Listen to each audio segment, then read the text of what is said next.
Hello guys, so in this video we're going to learn an in-depth explanation about the delay module in Zapier.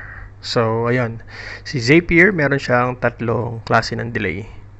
Delay after queue, delay for, and delay until.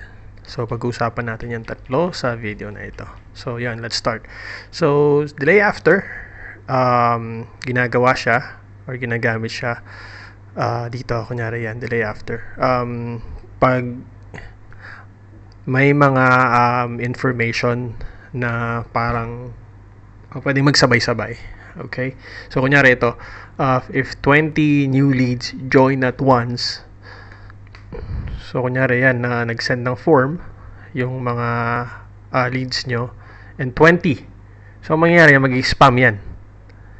And kunyari, ang form na yun is dapat mag-send ng notification dun sa group nyo that there's a new lead, ganyan-ganyan. Ang mangyayari, i-send lahat yan ni Zapier ng isang once. Yon, may tinatawag dyan like there's a term for that. Pero ayun nga, no, yun yung mangyayari. So what we can do is to put a delay after or every 5 minutes. So instead of sending it all at once, every 5 minutes mano-notify yung group na there's a new lead, ganyan-ganyan. And then again, another 5 minutes, there's a new lead. So ayun. So i-click nyo lang siya dito, select nyo siya dyan. And then of course, continue. And then configure. Dito, pwede nyo ilagay kahit ano. Pwede rin kayong huwag maglagay. Zapier will automatically put something there. Pero pwede nyo ilagay dyan, kunyari, new leads. New leads. Yan. Excuse me. Or you can also, sorry, leave it blank. Sa time naman is yung value. Kunyari, 1 or 5. Gaya nung example natin dito, no? Sa use case natin. Tapos dito, minutes. Ayan. Weeks, it's up to you. Days, hours, minutes. Pero dito sa use case kasi natin is every 5 minutes. Okay? So, ayan. So, continue siya. Of course, that's what's gonna happen. And then, ayan. So, next naman is yung delay for. So, what's delay for? So, si delay for, ito naman yung magde-delay siya. Like, if a value for, it will check again, or it will check after a certain amount of time. Anong pinagkaiba niya doon sa delay until? Ayun nga. Si delay until, or delay after, that's different, of course. Yun nga, it's used for yung mga maraming information na nagsisend all at once, no? Tapos, delay for is used if you want to you know, wait for a specific amount of time bago trigger, bago mag-continue. Okay? So, let's find the use case here. So, ayan, sends notification to a team if a ticket has not been resolved after a week. So, check natin to. Ito, yung unang trigger all tickets. Ngayon na mangyayari, i-check nito itong Google Sheet. Bali, lookup to mangyayari lookup. Kaso, bago niya gawin yon, syempre, mag-aantay muna siya ng 1 week. Okay? So, kunyari, meron dyang isa pa ditong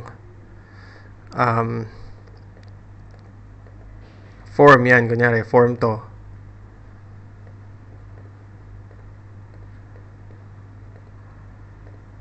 This is a form, right? So, form, or let's say type form, na nag-check or gets query from users. Yan. So, yung mga issue, kunyari, issue, tapos mapupunta siya dito sa database. Yan. Tapos ito, masisend yan dun sa mga ano natin. Kunyari, masisend sa Or may nag-check. Sabihin na lang natin may nag-check niyan na isang team. O ito yung mga problem. Now, merong isa doon na hindi pa resolved, no? Umabot siya ng 1 week. Ngayon, ito, ang gagawin nitong Zap na to is i-check niya kung meron bang mga tickets na hindi pa na-resolve after 1 week nangyayari. Ngayon, kung meron, magpo-proceed siya. Ayan. Tapos, i-check niya, i-filterize niya ngayon. Ayan. May na-resolve ba? Okay. May wala? O send nyo sa group. Or meron bang hindi na-resolve? Yes, meron. Send sa group. Kapag wala, hindi na mag-proceed. Okay, so ganun yung delay for. Pwede kang ayun nga, delay for waits to run the next step for a specific amount of time after a trigger or action. Okay, so last naman natin is, or ayan, sa delay for pala, ito yung lalagay nyo. Delay nyo siya ng 1 and then weeks. 1 week. Okay, tapos delay until. Delay until is it will delay your next step until a specific day or time. So yun, delay until. So the third delay is delay until. So ginagamit to if you want to delay an action into a specific time. So for example, dito yung use case natin is to delay this reminder to students. So scheduled classes, delay until Friday at 5 p.m. to send members a reminder that their Zumba class is this coming weekend. So for example, ito na yung mga registered users or students. Instead of sending it right away, sinasabi natin kay Zapier na delay muna natin until Friday at 5 p.m. before we send this reminder through email about their Zumba class this weekend. So, sineset natin siya dito. Of course, delay by Zapier. Delay until, and then continue.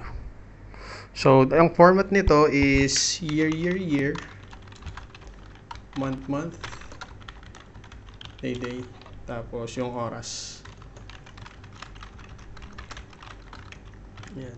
Tapos PM or AM. Tapos, dito naman, how should we handle dates in the past? So, for example, 12:15 ngayon, and then yung nilagay mong date is today as well, tapos nilagay mo 12. Okay? So, lagpas na siya ng, 10 minutes. 10 ba o 5? Basta kunyari ganun. Tapos, ang tanong na to is, are we going to continue or we're going to stop? If it's 15 minutes yung difference, mag-i-stop siya. Ganon. Pag hindi naman, or more than 15 minutes, mag-i-stop siya. Kapag hindi naman, before 15 minutes, magko-continue siya. Okay? Ganon din doon sa 1 hour and 1 day. Tapos, ito naman, always continue. So, disregard niya lahat to. Always continue lang kahit lumagpas na. So, ayun. So, ayun yung delay until. One thing to know about delays is that it can only you can only do delays for up to 30 days. So, pag lumagpas na ng 30 days, kailangan na natin gumamit ng ibang type of module or application, which is Google Calendar. We're gonna talk about that on the next video. Thank you.